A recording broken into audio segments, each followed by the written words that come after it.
welcome back to the Spark Social Justice series.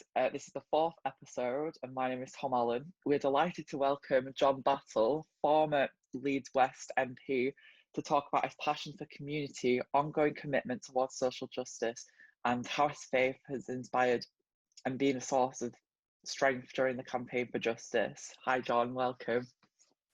Hello, and thanks very much for having me. Thank you for joining us. So, John, you've had quite a long career and commitment towards campaigning for justice, especially raising awareness of important issues, working for the common good. I know young people like myself will definitely be inspired by your journey. I was wondering if we could go back to the beginning. Could you tell us where it started? And maybe a little bit about your background or any early childhood experiences and where your interest kind of started for social justice and how you think it influenced your career. You're pushing me back, Tom. I grew up in a place called Batley Cart in Dewsbury in Yorkshire, in the back-to-back houses between the mills. I was the eldest of 8 children in a second generation Irish Catholic family, really. My father was an electrician. Sadly, my mother got polio and was disabled for her life, which that has influenced me, really. But it was the classic big family, struggling to make ends meet a bit. And at the same time, probably my mother's experience, because there were real problems with housing. You know, how do you manage in a house without a downstairs toilet and all the rest of it was very, very difficult at the time. So that, I think housing and housing conditions was kind of embedded into me from an early time. Perhaps the best thing though was, I was a bit of a sickly child actually to start out, but my mother taught me to read. I had bad eyesight and I was always terrified my eyes were going to give out, so I thought I'd better read as many comics as I could, as quickly as I could before my eyes gave in. So I kind of got addicted to reading, and that stayed with me. Okay.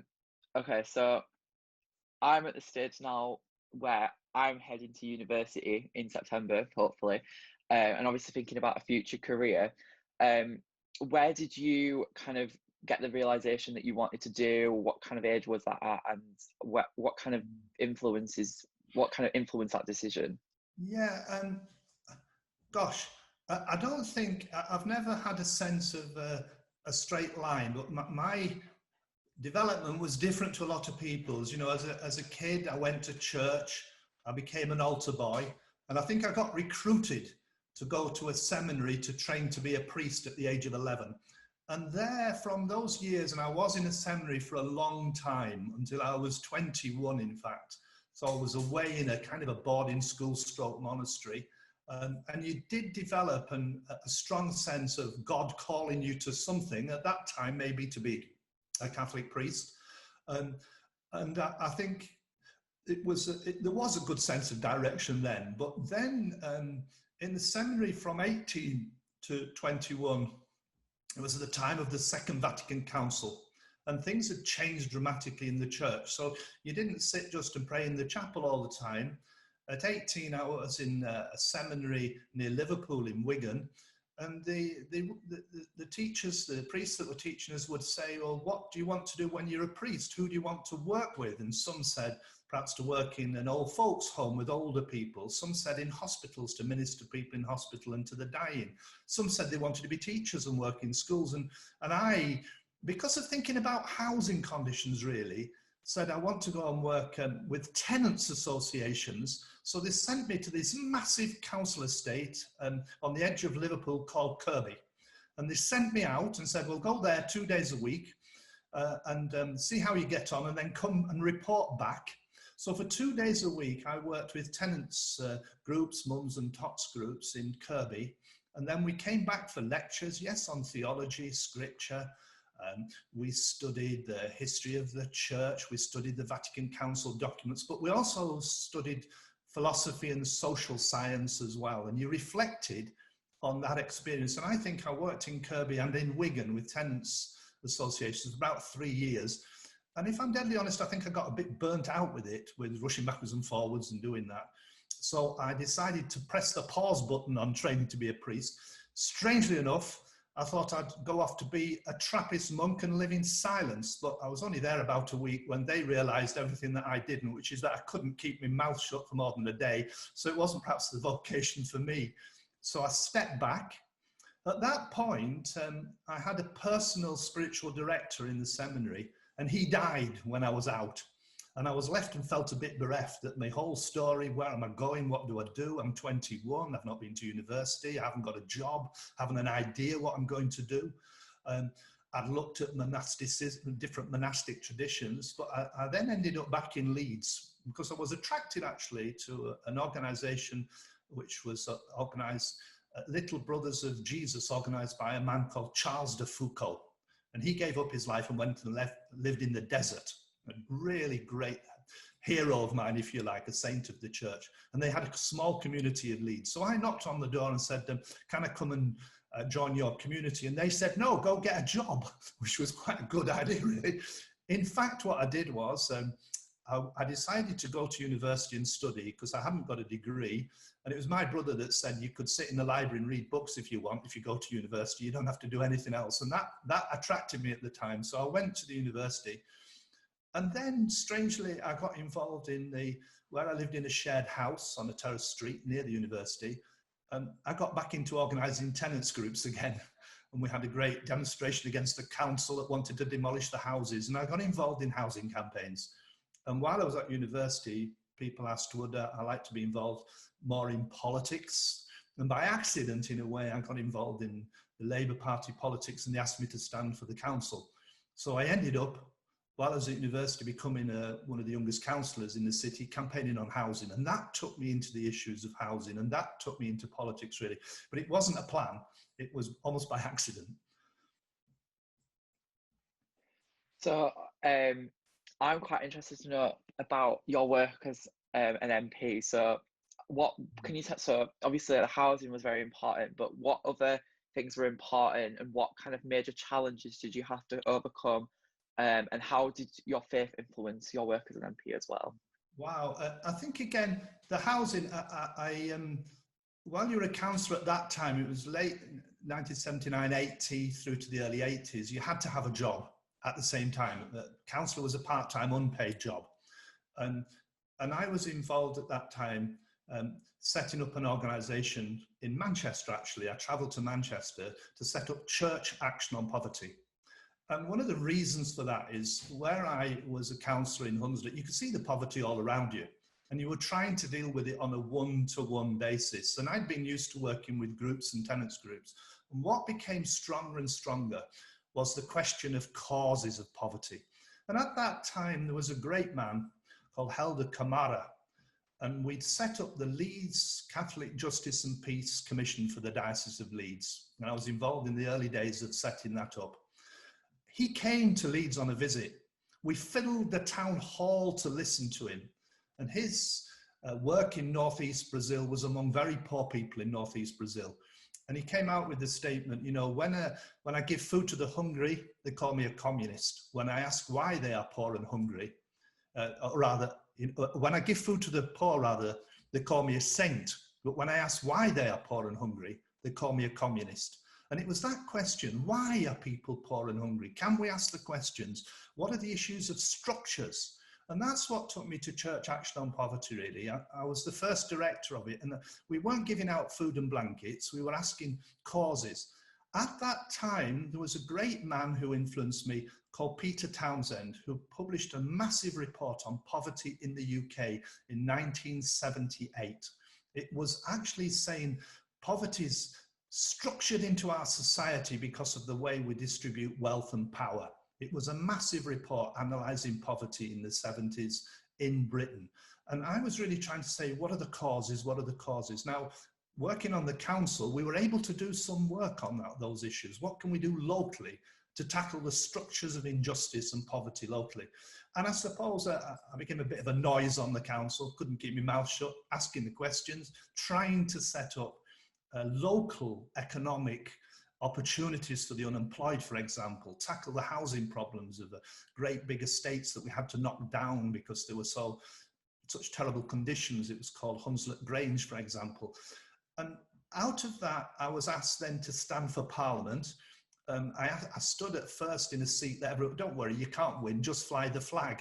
And I was asked to stand in Westleas to fly the flag. Who had if I dare say now, I mean, I fought him fiercely at the time. He was a Liberal Democrat MP, and he was good at his casework with individual people, and he was well known on the street. And the view was, well, John, you can go make a noise against him and fly the flag, but we don't expect you to win. And I have to say, I worked really hard during the election and got the shock of my life in 1987 when I was elected to Parliament.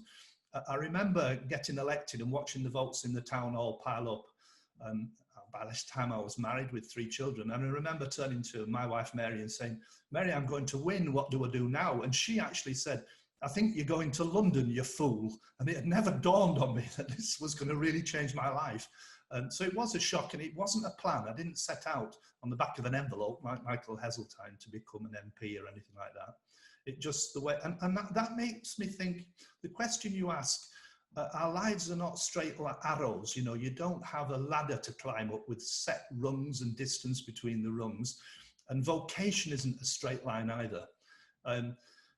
It can be a very wigglety line. It can go backwards and forwards. It can cross different terrains and take you into different territories. And it doesn't end the day you get a job.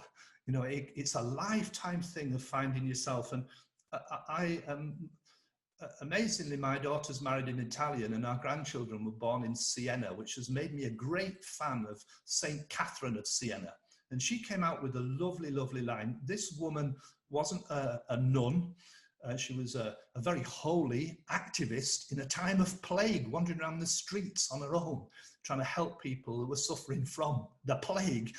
She also didn't believe the Pope was doing a good job because he'd cleared off to France, to Avignon. She didn't believe that kings from northern Italy and Austria should come and invade Italy. And she went and prodded him in the chest and said, do your job right. She was an amazing woman. She was actually not able to read and write. She dictated her letters. A powerful person of prayer and action. And she said, be who you are meant to be, and you will set the world on fire. And that's the issue. Be who you're meant to be, and you'll set the world on fire. So it's a lifetime discovery of who you are meant to be. And a bit like you're asking me, you do reflect on where you've come from. Don't forget your origins and your family background. But move forward and don't panic would be my view. And don't panic about where, you know, I studied English and poetry. I love poetry. And I remember I started to do research in poetry, and someone said, well, you get a research degree in poetry, you'll never get a job. And who would say that studying poetry is training to become a minister in a government? You know, it's not a straight line. Who would know? I think you have to just make what you can of the circumstances that you're in. Just a personal question, I'm going off script a bit here. Do you have like a personal favourite moment of being an MP? Do you have like a personal like thing that was like, you didn't think you'd be able to achieve it and then it happened and you kind of was like, wow? Yeah, I think being an MP was a job of 2 ends. And I used to compare it, if you went into Armley in Leeds, it's an old industrial mill, and you can still see the spinning looms there. And on the spinning looms was a shuttle, and a shuttle is sharp at both edges. It's steel at both ends, and it swings across the loom fast. And I always felt being an MP was to be sharp at both ends. Sharp in London, asking questions.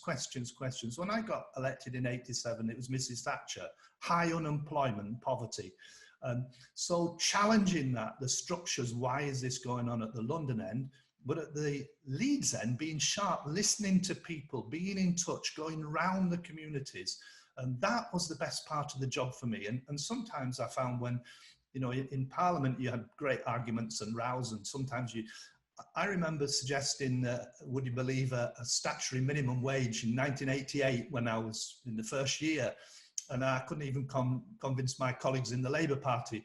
I think I got 8 supporters out of a group of 200. And I came home thinking I'm banging my head on a wall here.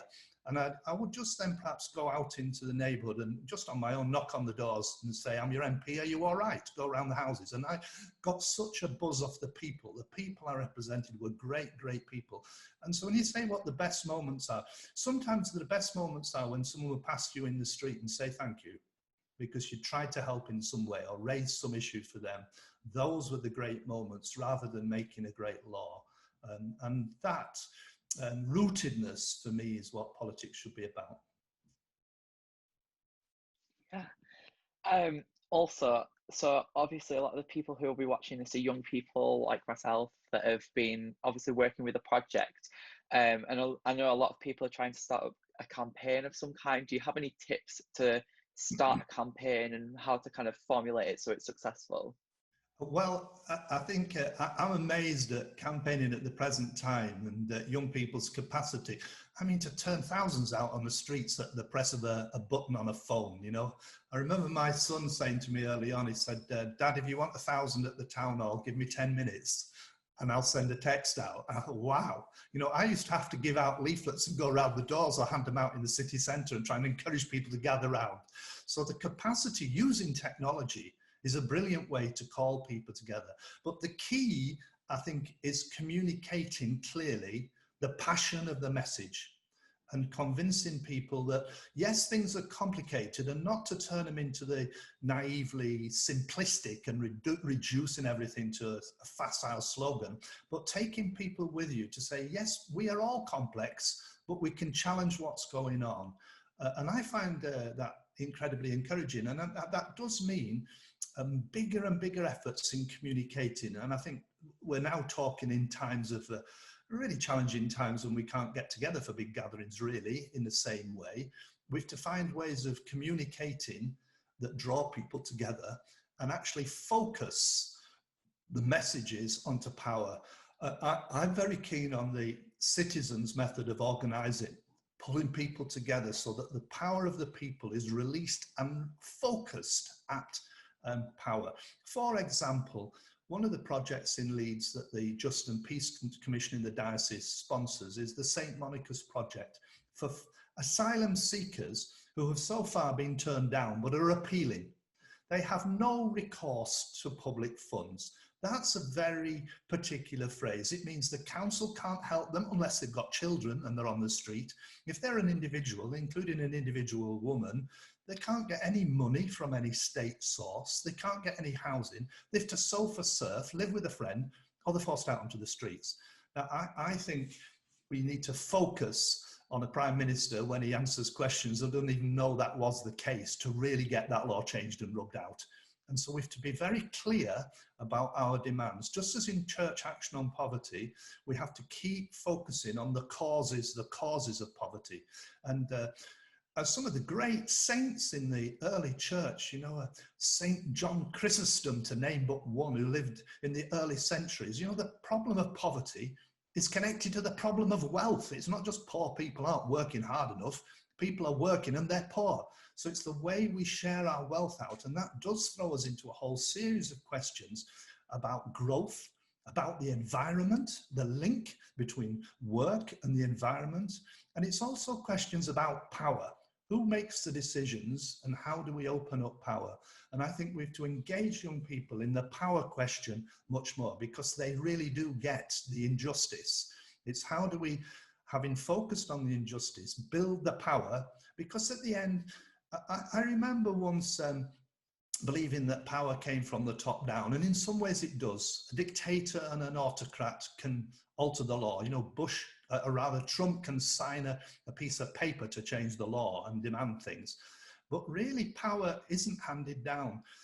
It's the people have to take the power off the people above them and do it without violence, but do it together. And it's how do we group together to get that power that's the real question, to make democracy a reality in the way that we run our affairs. And sorry, I've run out of questions now, but do you have any kind of final kind of words of like wisdom or advice for young people who are trying to start out, and maybe that's based on your own experiences, or maybe that's just based on advice that you've been given before? Yeah.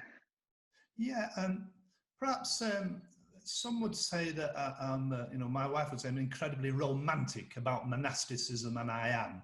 And some of the great heroes in my background are monks. I've just mentioned one, but they were not just monks that lived in a monastery and connected on direct hotline to heaven. They were well aware of the world around them. And in Leeds, there's Kirkstall Abbey. It provided the education service, it provided the hospital, it provided the welfare state for people that got injured and couldn't work. They all got a bit of income for the farmhands that worked on the sheep farms. And it's that connection between the monastic tradition and the action in the world, really. But I put it in other terms.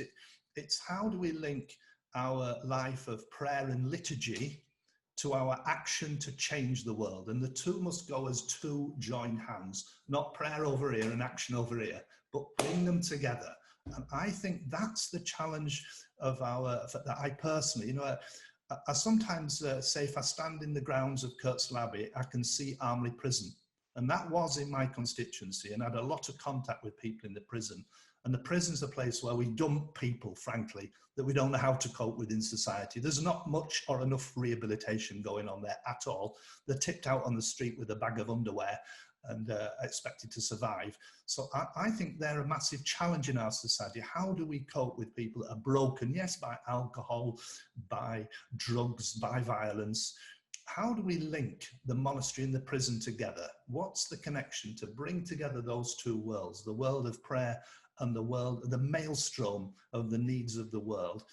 And I think that's a permanent struggle in our lives and experience that we have to go through. So when Catherine of Siena says, be who you are meant to be, if we're believers and we believe in, yes, the life story of Jesus, the public life, then we go into the Garden of Gethsemane and the crucifixion, but then the resurrection, and then of course after the resurrection a bit of a gap, and then the Spirit arrives. And I wonder whether we really believe those moments or not. There was a wonderful priest, Albert Nolan, in South Africa, and he said, well, do we keep the commandments? Do we observe the Sermon on the Mount and give our coat to someone that needs it, walk the extra mile, he says, but really, do we put all our hope and trust in God and believe that the Holy Spirit will take us forward?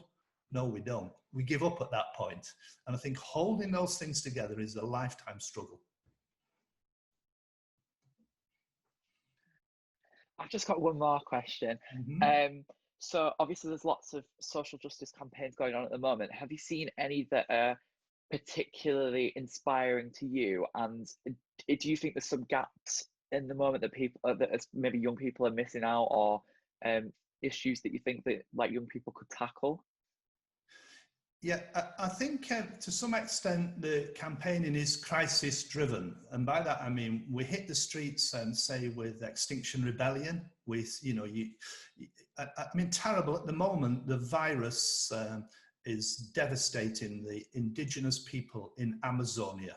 The tribes of people that have lived there for thousands of years in a simple lifestyle, protecting the forest, are now being killed off by the virus. And the forests will be cleared and turned into farmlands. And that is devastating for humanity and the planet. And so when that's on the telly, people will react and will demonstrate. Then we've got the murder of a man in America who is black, and then Black Lives Matter. And we tend to jump from one campaign to another. And I think we need to connect together. As Pope Francis has said, the campaign for caring for the earth and campaigning for caring for all people.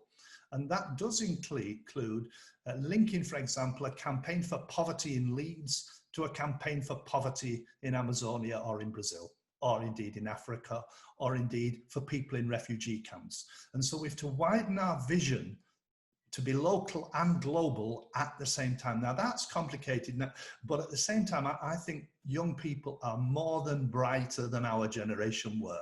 They've got the reach of the whole world there. They've got the technology to do it. Their brains are bigger than the biggest computer in history that's ever been invented. So to hold together the local and the global, to draw them together in a new vision of how we live as human beings on a planet in a sustainable way. And that, for some of us in the rich world, which is where we are, will mean living more simply. And I think joining that together is the challenge, and spelling out that story. And there's a story there behind that that comes from our roots and takes us forward.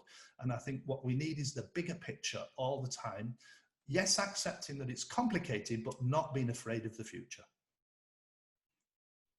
Perfect. Thank you very much. Well, I have certainly been really inspired by this today. Thank you so much for joining us, John. And I hope people that have watched us are inspired too. I'm sure they are. If you'd like to see more episodes from the Spark series, you can view them on the YouTube channel, or you can go follow our Twitter and Facebook, where we post regular updates. Thank you very much for watching, and I'll see you next time for another episode. Thank you very much.